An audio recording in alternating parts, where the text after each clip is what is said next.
UGA versus Auburn, the Oh boy. preview. I know I'm a massive Dogs fan, but I wanted to flip it around here a little bit. I think it does it a little bit of justice. Don't look at anything biasly, right, Chris? Yeah. Auburn. I'll start off with Auburn here. 3 points. That's what Auburn's offense managed to put up offensively against Texas A&M. Look, Auburn currently ranks 83rd in total offense. I mean, they have a legit quarterback controversy coming into this game, right? This is their toughest matchup all year. Maybe even the entire year, right?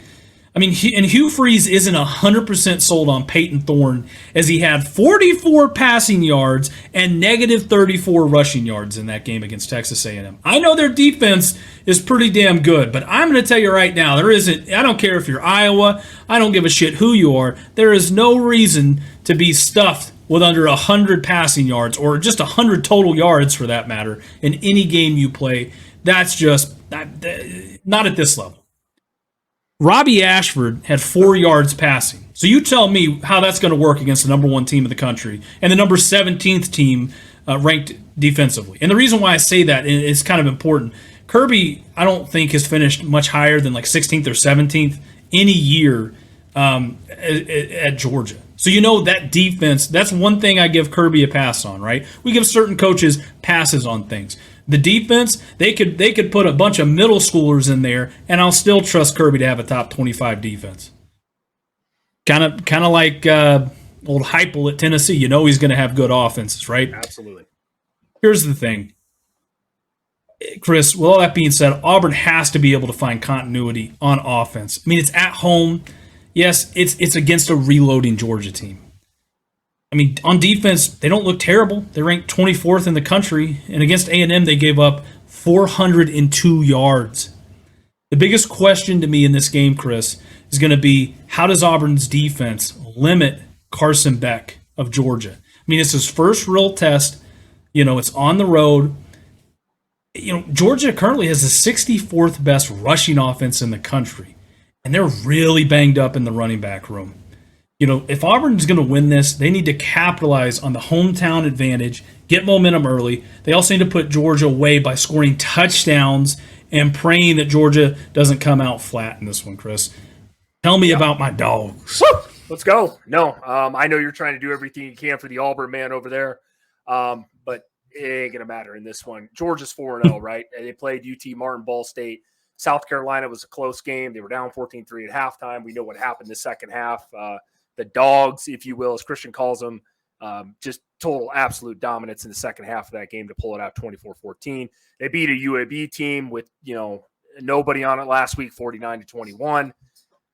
But I will say this, though. I'm high on Georgia this year. Christian obviously is not probably even as high as I am, believe it or not. Georgia has yet to play, and I think Christian would agree, a complete game this year for 4 quarters. They just haven't. I've watched enough Georgia football this year to realize that they just haven't put one all together. So that's kind of concerning if you're a Georgia fan this year, I would assume. You want to see it put all together. This is now officially basically SEC play starting. So I'll say this, though.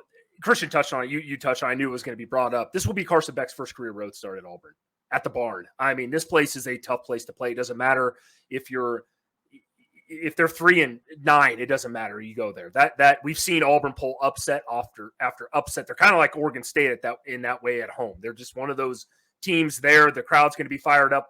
The fact that they lost last week to A&M, I don't think it'll probably be as hyped up, but they're going to still be hyped up. If they would have beat A&M last year, I think this place would be going crazy because they would be undefeated going into this game against Georgia. But Georgia also has owned Auburn the last 20 years. I think it's 16-3 or 4 or something like that for Georgia. Georgia has a really good record, especially the last 20 years against Auburn and kicking their ass. UGA, I talked about their defense. Christian touched on them. There's not much more I can add to that. They're top 10 in yards allowed this season. Nothing new there. Kirby Smart, man, this guy could go coach a bad football team and name any bad football team defensively and give him a year and he gets them turned around. It doesn't matter what they do. Kirby Smart that's why I think he's currently the best coach in the country.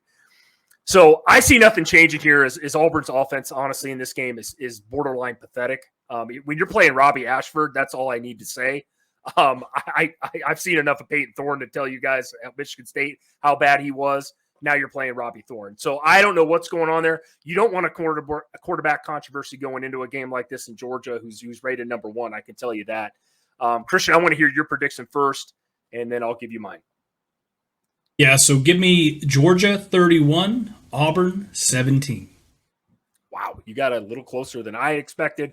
Give me the Bulldogs 38, Auburn 3.